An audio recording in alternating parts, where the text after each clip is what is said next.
Julie Busken. Julie Busken, de 21 años de edad, o simplemente Julie, que es como la llamaban, vivía en Oklahoma City, Oklahoma, en 1996.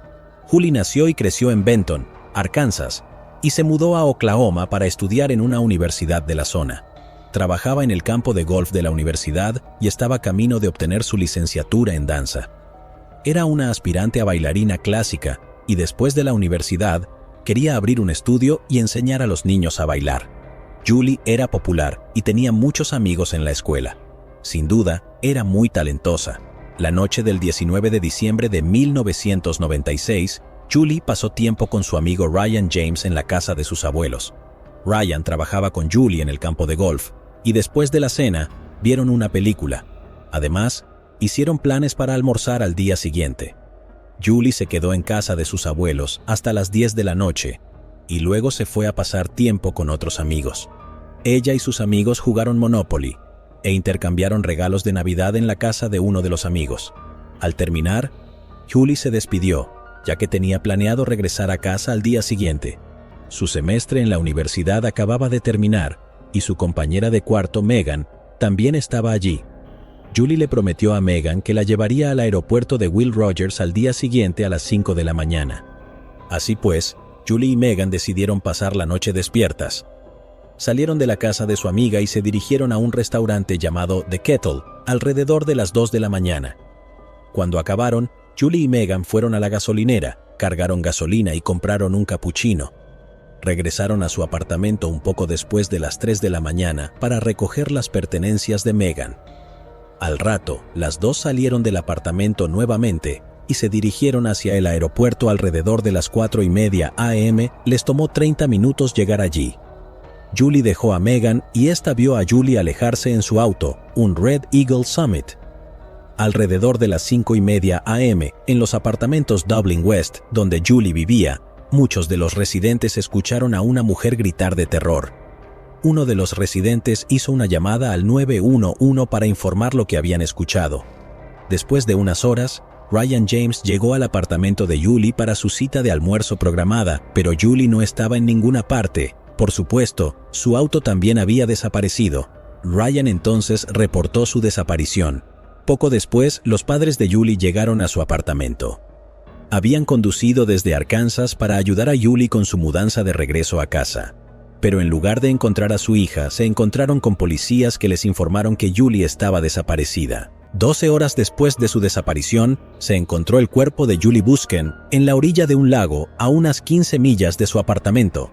Sus manos estaban atadas detrás de su espalda con un par de cordones de zapatos y desde la cintura hacia arriba estaba en el agua. A Julie le habían disparado una vez, estilo ejecución.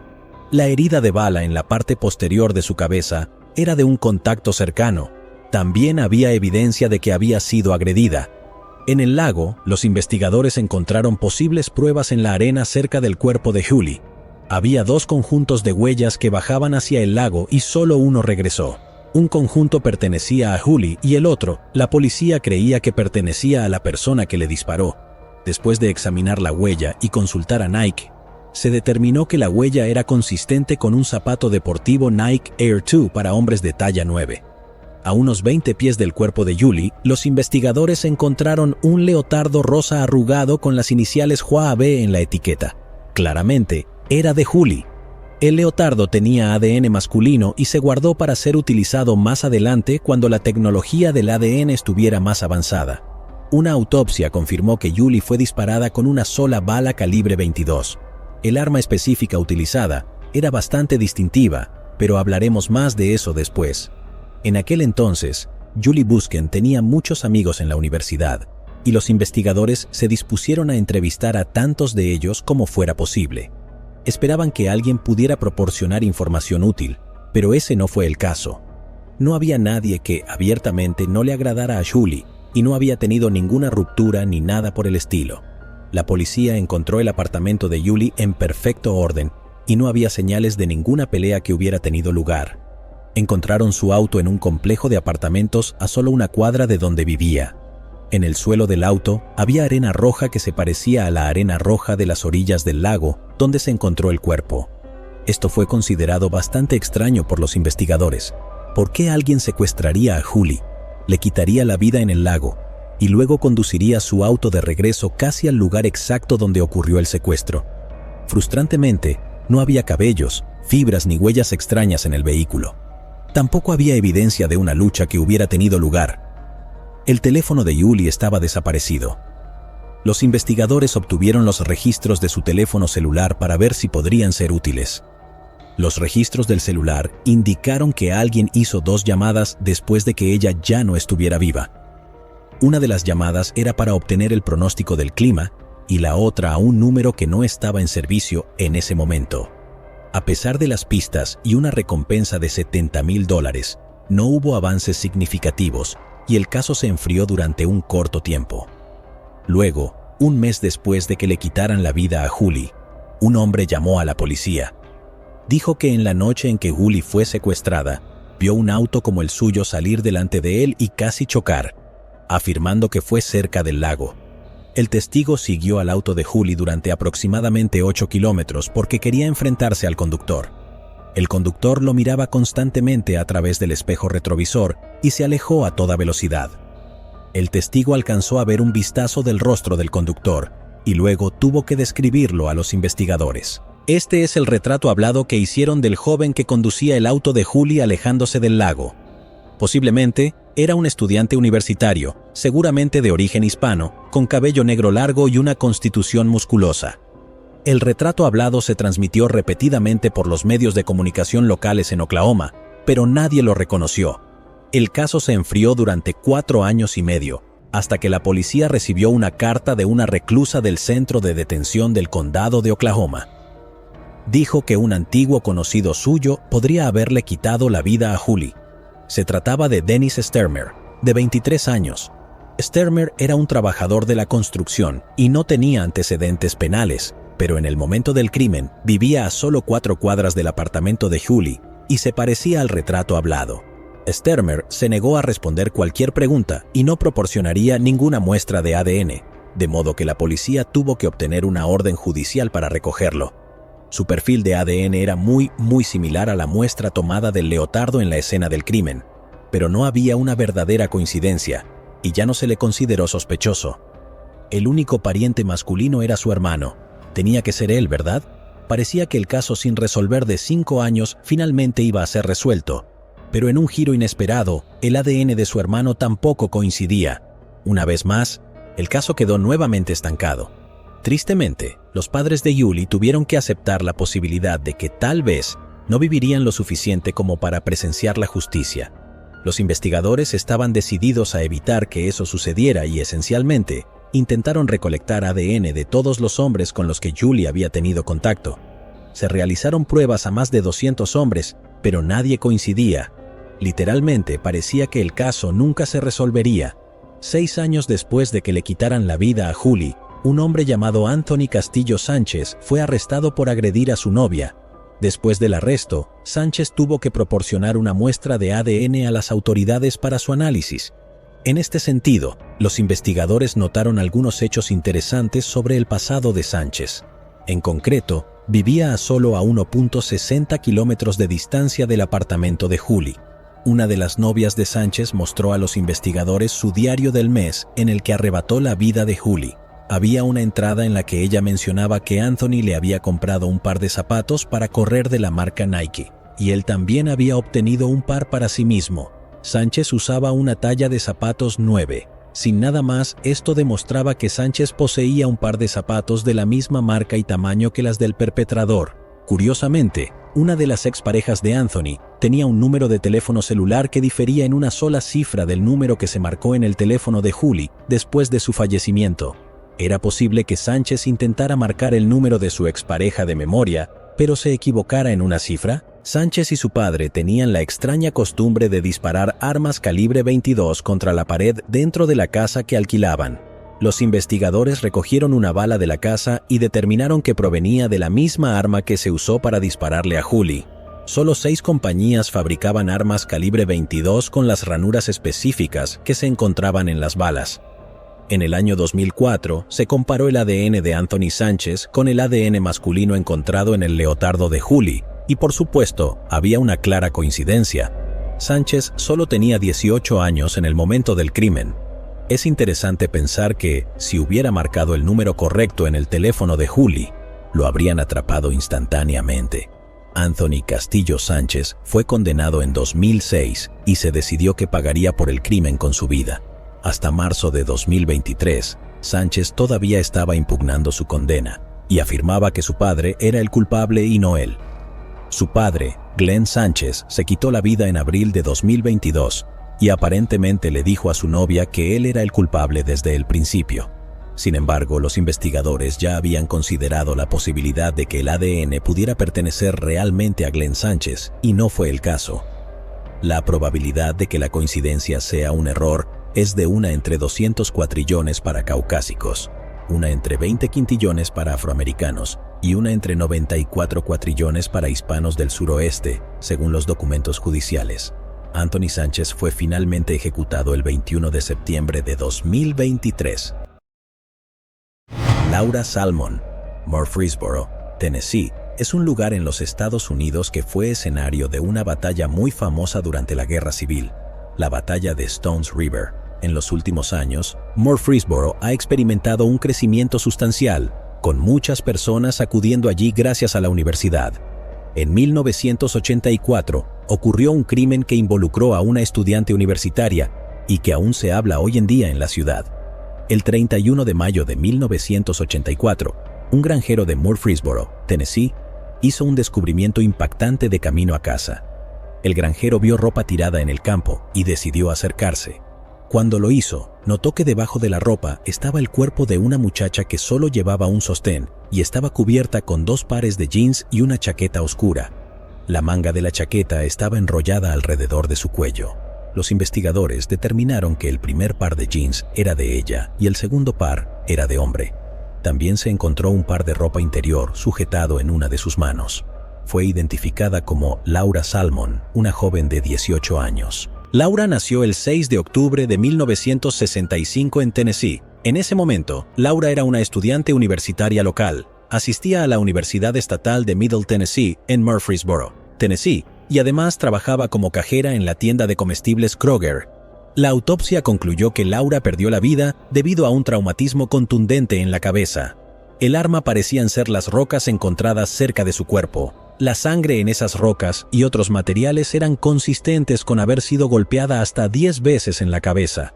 Además, durante la autopsia, el médico forense descubrió que Laura había tenido relaciones íntimas con alguien en las últimas 24 o 48 horas antes de que le quitaran la vida. No se encontraron lesiones ni evidencia que indicaran que no fue consensual. Naturalmente, una de las pistas más importantes para los investigadores fue el par de jeans de hombre encontrados sobre el cuerpo de Laura. Los investigadores encontraron ADN masculino en los jeans de una persona diferente al hombre con el que Laura había sido íntima. Este ADN probablemente pertenecía al perpetrador. Desafortunadamente, las pruebas de ADN todavía estaban en sus primeras etapas y los investigadores no pudieron hacer mucho más con el ADN que almacenarlo. Luego, los investigadores se enfocaron en crear una línea de tiempo de los eventos, con la esperanza de que les ayudara a resolver el caso. Laura comenzó su día yendo a su trabajo en la tienda de comestibles Kroger. Los registros mostraron que dejó la tienda alrededor de la 1 p.m. Después de eso, se suponía que iba a tener una cita en la Universidad Estatal de Middle Tennessee para revisar sus calificaciones y reunirse con el personal de la oficina. También tenía planes de ir a nadar a la casa de su abuela, pero nunca llegó allí ni a la universidad. Los investigadores encontraron el automóvil de Laura cerca de la tienda, a varios kilómetros de donde se encontró su cuerpo. Los investigadores no pudieron encontrar huellas dactilares en el automóvil que no pertenecieran a Laura, pero curiosamente encontraron un cabello ajeno. Se almacenó junto con las pruebas de ADN que recolectaron de los jeans. Igualmente importante, los investigadores encontraron tierra en los guardafangos del auto. El laboratorio del FBI determinó que era consistente y que existía una alta probabilidad de que el automóvil de Laura hubiera estado en la carretera justo al lado de la escena del crimen. Esto significaba que alguien le quitó la vida y luego condujo su automóvil de regreso a su lugar de trabajo. Aparte de hacer que los investigadores creyeran que el perpetrador conocía a Laura, la pista no fue fructífera.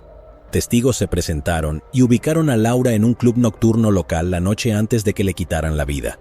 Los testigos dijeron que Laura estaba bailando con un hombre joven no identificado, pero los investigadores no pudieron localizarlo.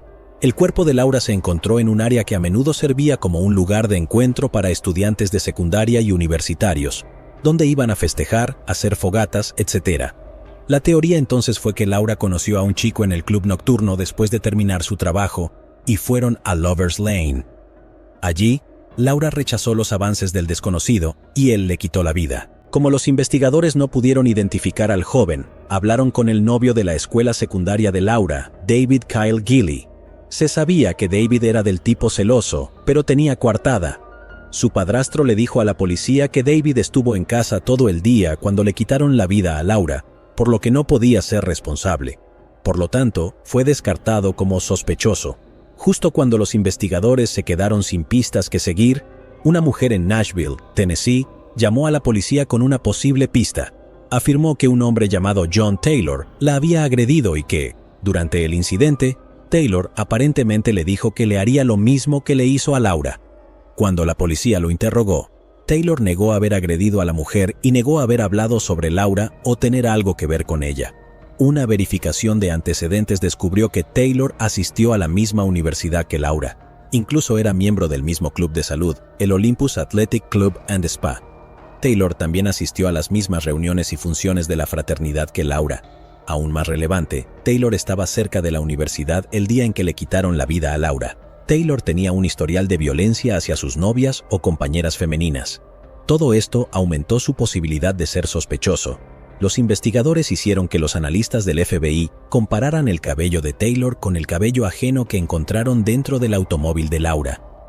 Recibieron un informe del FBI que indicaba que el cabello recuperado del vehículo era consistente con el cabello de John Taylor. Caso cerrado, ¿verdad? Otro idiota atrapado, pero no del todo. En ese momento, las pruebas de ADN mitocondrial del cabello humano aún estaban a varios años de distancia. El cabello podría haber pertenecido alrededor del 20% de la población. Esto, por supuesto, no era lo suficientemente sólido como para arrestar a Taylor. Aunque parecía un caso resuelto, habría algunos giros más en este caso. Los investigadores no encontraron nada que lo relacionara con la escena del crimen, ni que confirmara que estuvo con Laura ese día. El par de jeans de hombre encontrados en la escena del crimen tenían una entrepierna de 36 pulgadas y una cintura de 30 pulgadas. Taylor era una persona pequeña y los jeans no le habrían quedado. Los investigadores no tuvieron más opción que pasar a otros sospechosos.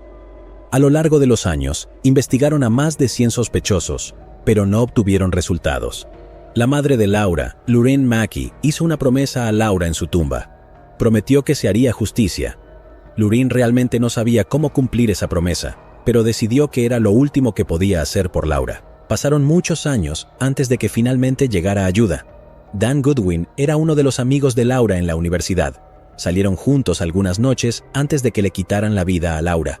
Dan le preguntó si quería ir a ver una película y terminaron en el cine el 27 de mayo de 1984, donde vieron una función matiné de The Natural con Robert Redford. En el funeral de Laura, Dan prometió a su madre que ayudaría a encontrar al perpetrador. Después de graduarse, Dan se convirtió en periodista en el periódico The Daily News Journal en Murfreesboro, Tennessee, donde se especializó en noticias policiales. Escribió sobre una serie de casos sin resolver en 1987, que incluía el caso de Laura. Dan sabía que estaba más interesado en el trabajo policial real que simplemente escribir sobre ello. Varios años después, Dan dejó el periodismo y se convirtió en oficial de policía. El primer caso sin resolver que le asignaron fue el de Laura Salmon. Una de las primeras cosas que hizo Dan fue enviar todas las pruebas de vuelta al laboratorio forense para hacer pruebas. La tecnología del ADN había avanzado mucho y se llevaron a cabo pruebas completamente nuevas. Mientras tanto, Dan siguió otras pistas, una de las cuales provino de un estudiante de secundaria.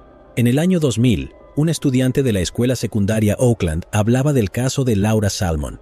El estudiante les contó a todos que su padre le quitó la vida a una chica en 1984 y arrojó su cuerpo. El padre del estudiante era David Patterson, quien tenía antecedentes policiales por agresión agravada. Desafortunadamente, cuando Dan intentó hablar con Patterson, se enteró de que Patterson ya no estaba vivo, había sido fatalmente herido de bala. Por supuesto, Dan decidió continuar siguiendo la pista. Obtuvieron ADN de los hijos de Patterson y lo compararon con el ADN masculino encontrado en la escena del crimen. No era una coincidencia y fue descartado como sospechoso.